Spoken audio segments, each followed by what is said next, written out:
Hello, and welcome to the Get the Trolls Out podcast series. In each episode, we invite inspiring individuals to share their work in combating discrimination and hate. Join us as we explore the initiatives that address religious hate speech and media biases, and learn how you can get involved in creating a more inclusive world. Get the Trolls Out aims to counter discrimination and intolerance on religious grounds across the European media landscape. Led by the Media Diversity Institute and in collaboration with 6 partner organisations, we harness the power of social media to promote dialogue and counter narratives to hate. Today, we are joined by Frankie Webster, who is a community organiser for Citizens UK, the UK's biggest, most diverse and most effective people-powered alliance. The concerns of local people are the starting point of any community organising campaign design. By building positive working relationships between communities, including religious communities, elected power holders and businessmen, it aims to put power back into everyday people's hands to hold those responsible to account. Frankie has worked for Citizens UK across East London from Dagenham to the City of London, working with Citizens Alliance to build campaigns and tackle issues connected to youth safety, the real living wage, building affordable housing and beyond. She also holds a background in parliamentary research and casework, having worked in both the House of Lords and the House of Commons. Frankie holds a Master's in International Social and Public Policy from the London School of Economics. Now over to you, Rini. Hi, Frankie. Thank you for joining us today. I'm just going to ask you a few questions. What inspired you to start working in community organising? Oh, really good to be with you. I think a multitude of things inspired me to start community organising. So, as I was graduating at university, I found myself feeling pretty frustrated. I had grown up actually in a faith context myself in church, and both my parents, for example, my dad was not a Christian and kind of called the church a cult, actually. And my mum, on the other hand, worked for the church that I grew up in, and was really committed. And I would spend most of every day after school doing my homework there while she prepared the church. She was the hospitality manager. So she prepared the church for funerals and things like that every day, food for the food bank. And my dad did a lot. He was a lawyer. He did a lot of pro bono work with women who were trying to escape domestic violence. And so I think both of them were like witness, I would say, from a faith perspective, that sort of language of witness taught me that my life wasn't about myself. But in some ways also they gave me a good balance of perspective on the church and of faith as institutionally, which was really helpful, having multiple different perspectives in my household. And I think, maybe that thought that had been planted in me as a child began to agitate me a bit. As I grew up, I remember particularly in my final year, I studied languages and politics at university, and I was kind of mirrored my mum's example, volunteered in my local church, and just began to feel frustrated that, in the Bible, I felt like how many times was poverty and injustice mentioned, but how we were responding as church was through charity and through mercy. And although those things felt really, really important because of the urgent need, particularly where I was studying in Bath in terms of homelessness, but the reality being that it wasn't fixing the root of the problem. And around that time, there's an organisation called Christians in Politics it was the pre-Brexit vote. They were doing a tour of the UK, and they came and did a talk at my university, and Andy Flanagan, who was heading it up at the time, kind of put this really agitational quote to us, from Desmond Tutu.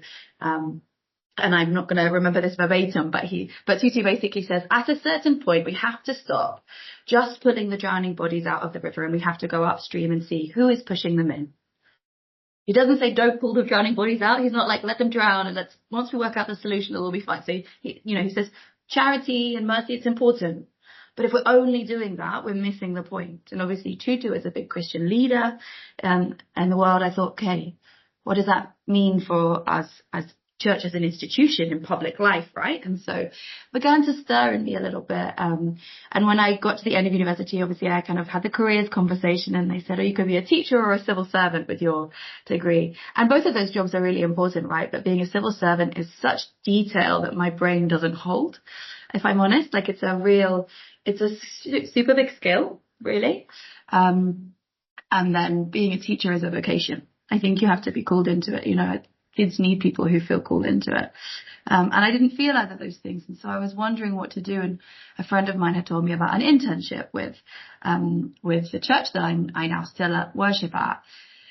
And it was a combination of this idea of community organising, but also putting that in the context of a faith institution, in this case, an Anglo-Catholic church.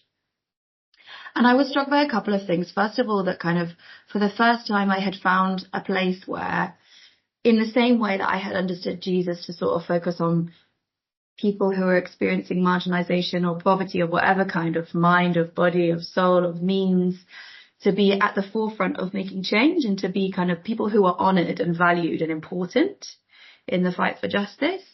It was a way of developing leaders, in which I kind of had internalized as my understanding of how Jesus had developed disciples, and all the examples that I could think of. This was a way in which that could happen in practice, at its best.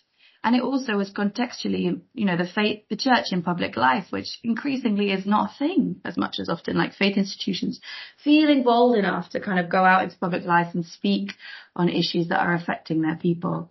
But even more so than that, it was across different faith institutions or people of no faith. And for me, that's a really unique thing, increasingly now, right? As we feel like the narrative about different faith communities is increasingly polarized, it feels more and more important for spaces like that to exist. But then also, on the other hand, it's personal for me because of my own family history. So I'm the granddaughter of a Scottish miner. And when the mines were closed, my dad's family moved, my dad and his parents and all of his brothers and sisters moved to Nottinghamshire. And then obviously we know eventually Thatcher closed those mines, and the experience of the mining community, of the only industry in their town being shut down, the experience of like poverty and powerlessness overnight for most of those communities, and the like bitterness and anger of experience of powerlessness that left generationally has played a huge part in informing my view of the world. It's had a big effect on my family's physical, from cancer, from actually working in the mines, lung cancer, to people's mental health struggles. It's had a big effect on my family for generations. And so I'm pretty angry about that, having played a huge role in my family history and some people's passings, but also I see that now when I organise in hotels and particularly on the living wage campaign with people in basically modern day slavery conditions. Really, it makes me angry. It reminds me of that, and so I kind of come back to it. Okay, thank you for that, Frankie. Can you also tell me a little bit about the work you're doing in London, because you just told me about how you're looking at the root cause rather than just damage control. So tell us a little bit about the work you do in London. Totally. So, community organising broadly is all about bringing everyday people, so everyday citizens together. They make social change on the issues that are affecting them, their families and their communities. We have this iron rule in community organising, which is not to do for others what they can do for themselves. And so the solutions that are implemented are community-led. And they can range from small local issues to big national ones. So from things like a zebra crossing on a dangerous road or lighting in a local park because there's a safety concern, to reforming the immigration system and campaigning for a real living wage for cleaners. It's across a whole range, but fundamentally at the core is the belief that the people closest to the pain of injustice are the people closest to the solutions of injustice. And so we train local communities. For me, I'm based in Hackney and in the city, so two connected but very different places. But we train local people through their institutions, so through their churches, their synagogues, their mosques, their schools, their universities, migrant charities, all coming together to be training community organising in order to kind of create campaigns on the issues that affected them between their communities, elected power holders and businesses, in order to make sure people are heard and not left out from the conversation. It's part of shifting the balance of power in society and helping people come together across their differences to find common ground and win change. And so for me in London, I was previously embarking in Dagenham with citizens, but now I'm in, as I said, in Hackney and the city. And that's been a lot of that organising has been around challenges that people have found arriving in the UK with the immigration system. So there are a lot of accommodation hotels primarily for asylum seekers who are newly arrived in the UK, in Hackney around Old Street and other places. And it's been a process of listening to people experiencing the immigration system who go to our local churches, have kids in our local schools, who go to our local ESOL classes from the adult education providers that we work with. Listening to them, running workshops, one-to-one conversations, to find out, how is your experience of the immigration affecting you, of the immigration system, and arriving in this borough. Is it a welcoming place? Is it not a welcoming place? So keeping it very broad at the beginning, because at the base of it, although we might have ideas about what's affecting people, it's about asking people themselves. And that's because in order for things to be powerful enough to win, we need the people who are affected by it to say, yeah, that's true. That's exactly what it is. And then from that, we've managed to build a couple of different pathways to make change. So one of which is actually a London-wide campaign we're working on with Sadiq Khan, and we Transport for London, to get free bus travel for asylum seekers, because we know that the £8 is not cutting it, and people are struggling to get to English language classes, to their Home Office appointments.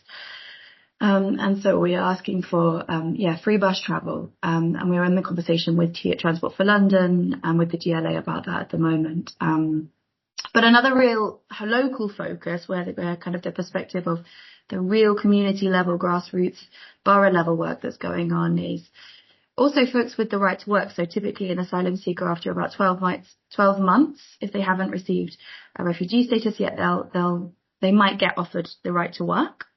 And that similarly, for refugees with the right to work, we're finding that it's a real challenge to get paid work. And so we're working with a caucus of local businesses in the Stoke Newington area to try and get a group of businesses who will kind of pilot a campaign between us, businesses, and the council, to for want of a better language, to be a welcoming employer to all people across the borough. And the council is doing a big piece of work on its borough of sanctuary strategy. So it's really wonderful to see them step into that and step out in public and to take some ownership of making it a welcoming place so that people can stay and settle. And there's a broad picture. At the moment, Hackney Citizens is doing a big listening campaign on a broad range of issues like housing and pay, and all these things are connected, right? But we start with the things with the issues that we know there's a huge amount of energy around, and this has been one that's really drawn us together. Thank you, Frankie. I also wanted to know if you work with different faith groups when you're doing this kind of community organizing, and have you seen sort of interfaith dialogue between people in the community? Has it been helpful? What are some of the challenges you've seen? I'd love to hear about that. Totally. So I think I said earlier, when I came into community organising, it was through the church. I did an internship with my church, and that's really when I first began to see faith across different faiths in public life, and this kind of interfaith aspect come to play. So shout out to my colleague Afsana, who led on a particular campaign that kind of taught me a lot about working across faith. So we had this campaign called Back the Niqab. We had a woman in one of the local schools who had been denied access to the locals to go to her child's parents' evening because she wouldn't remove her veil, and they didn't provide her with a private space to do that in. And obviously immediately our instincts were, well, she should be able to go to her parents' evening, and we wondered maybe this is just a conversation that we can have with the school. Typically organising approaches to ask nicely first and to kind of assume the best in people, in the same way we make good assumptions about other people across our community. We make good assumptions about people who have positions of power at first, but the response wasn't kind of immediately positive, and so we thought, okay, well, what's at the core of this issue? There's a huge amount, I don't need to tell you, working in the field that you do, there's a huge amount of narrative around the niqab. And fundamentally, we sat down, primarily a group of Christian and Muslim women together across a table, and shared a little bit about our experience of kind of being policed as women for what we wore in public life. And I think quite quickly we realized it was a faith issue. We were being told how we were allowed to express our faith in public life in multiple different ways. Some of us much more than others. I don't need to explain that. It's easier to be me as a Christian. I'm not visibly a Christian when I walk out and about, and I have a huge amount of honour and respect for those who do represent their faith in public lives visibly. But we were really saying that actually at the depth of it is a problem that's in every institution, faith or none, which is the kind of policing and misogyny that kind of goes on of women and how they should and shouldn't dress, and the assumptions that are made about whether people are choosing to dress, and all of the kind of rubbish really that comes along with that. And so we thought, okay, well, how do we tell people who we are in public life as women of faith? And so we decided to set up this Back the Niqab campaign. So we got different faith leaders, bishops from the Anglican Church, different imams leading from the mosques, and different schools across our membership. And this is where being part of an alliance becomes really powerful. And no longer was this woman speaking out on her own. It was an alliance across the whole of the borough in Tower Hamlets speaking out. And so we managed to win the campaign, and she's now a governor at the school. So she kind of I think like we kind of have this mantra in organising of, if you haven't got a seat at the table, you're probably on the menu. And she got a seat at the table. So it was powerful to see. And through me, that can feel like one person. But I think for us, the point was that we were trying to teach who we are in public life as a narrative. And so it was extremely worthwhile in terms of also building solidarity across those two groups of women of faith.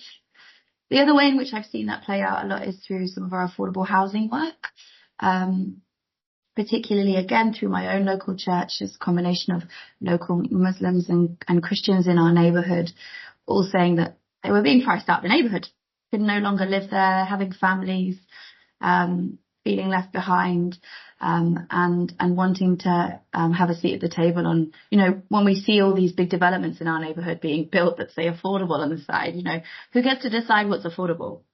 And so we built a campaign. We did some listening with, honestly, in people's houses, just having one-to-one conversations, finding out how the issue was affecting people. Was it that we needed more rented accommodation? Was it that we needed more homes for people to buy that were affordable?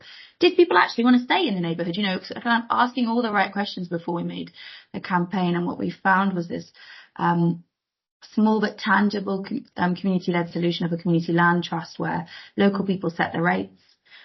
It's based on what it's actually like to live in a neighbourhood in terms of people's average income, but also the average cost of living, the cost of buying food in the shops, all of that put together in order that it is truly affordable for a significant number of local people who wouldn't be able to otherwise buy or rent in the neighbourhood, and often in a property that's a bigger size to fit their family. And again, I think the interesting thing is what brings us together, of course, is like a desire through our faith. A sense in which we all feel in different ways that our scripture is leading us to act on injustice, but often it doesn't feel so complicated in public life to work across faith because we have a real sincere understanding of what's driving each other, because it's coming similarly from that similar kind of place. I think what I have found most relieving, but also surprising, is kind of if you read the newspapers, you would imagine that we have nothing in common and that we don't. But actually, it's pretty simple once we get in a room together and talk about what brings us together. But you do need the space to come into that room. Otherwise, the narrative is powerful, what's going on in public life about us. And so it's kind of a thing of nothing. We don't want anything about us without us in the conversation. And so it's important that we do act in public life rather than just have these conversations privately. I think it's when the element of it being talked about and being public is really, really important because it shifts the narrative over time. Thanks for that, Frankie. Can you tell us a little bit about what your experience has been working with these different communities, especially post October 7, divisive climate that we live in right now? Like you rightly said, a lot of the media narratives around faith groups is that they are, not in agreement or they're against each other. And like you said, when they're in a room, it turns out they have more in common than the media likes to portray about them. So tell us a little bit about that. Yeah, absolutely. So you mentioned earlier this idea of interfaith dialogue. we don't do that specifically, in the sense that I think the main focus and purpose of interfaith dialogue is to increase the understanding between different faith groups, right? But it kind of is a, for want of a better phrase, like a side effect of the work that we do, right? Like the interfaith aspect is more of an organic part of the fact that we work through local institutions in neighbourhoods. So as far as possible, we want to build alliances that represent the neighbourhoods that we're based in. And so you're right, in today's divisive climate is, organising is a unique space where people, I suppose there is a huge, at the core of organising is a huge amount of pragmatism. So there's no sense in which people are ignoring the fact that they're people of faith. In fact, for me personally, one of the big reasons I've stuck with organising is because I get to be a person of faith. It's celebrated that I'm a person of faith in my work as in public life, and it's a huge gift. Huge gift. And so I think that's why a lot of people of faith are drawn to it. But organising is this unique space where I think people have chosen to come together across all kinds of different faiths, happening to be one of them because of the makeup of our world. And so kind of similarly to what I was saying earlier, I tend to find that across people of faith, the problem of difference of any kind has kind of already been something they've thought through before they come through the door. Not just from this crude perspective of, well, I need, but although this is in there, which is that I need justice. And so, being principled and things like that or being, being biased and kind of deciding to not work with different people across your community just because that you might disagree with them on an issue is actually a privilege if you need change. Actually, the majority of us, I think most people recognize that if you had a conversation with them about something they really wanted to change, if what they needed was their neighbour for it, even a neighbour they disliked or completely, not even disliked, completely disagreed with it, if that was how they could get change on the things that were affecting their loved ones, they would. But deeper than that, I think also, again, coming back to this image that you put of like the narrative that's about faith communities and, across the world, we are seeing huge divisions among faith communities. Is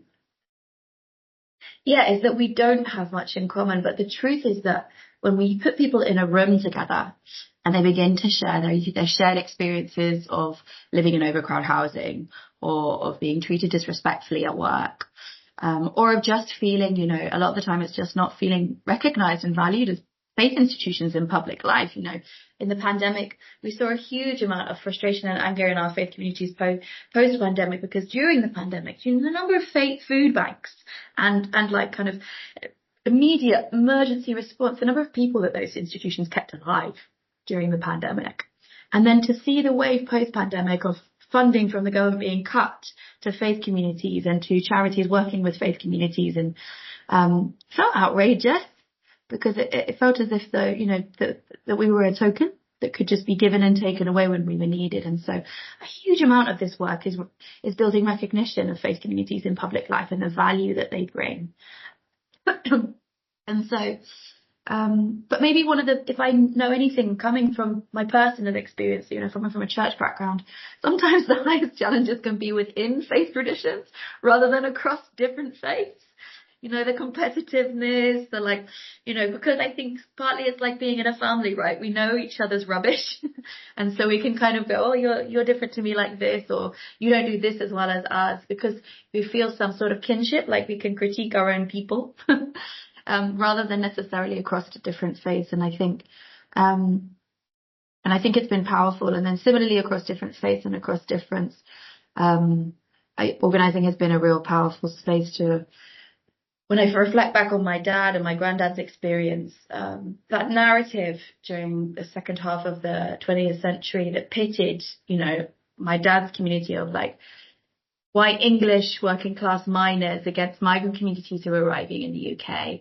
Organising has been a real space where I've seen people organise across difference in those spaces. Again, a group in which the narrative is, pitted against each other. And actually the truth is that there is a huge deep tie of feeling and being left behind and not valued. And the more that we can, write more articles, put more out there and win more justice across those differences, I think the more we begin to shift the culture around the conversation as well. Thank you for sharing, Frankie. This was really a wonderful conversation to have, to hear about your personal story as well as your work. Thank you for joining us today. Thank you for joining us today, Frankie. We are confident that our listeners will appreciate hearing about your personal story, faith journey, and the significant work you do with diverse communities in London, including your collaborations with various cultural groups and faith institutions. We invite you to stay informed about the efforts of Citizens UK in Hackney. To know more about our broader initiatives, please visit our website at getthetrollsout.org and follow us on social media at getthetrollsout. Stay tuned for more of our Shared Voices campaign.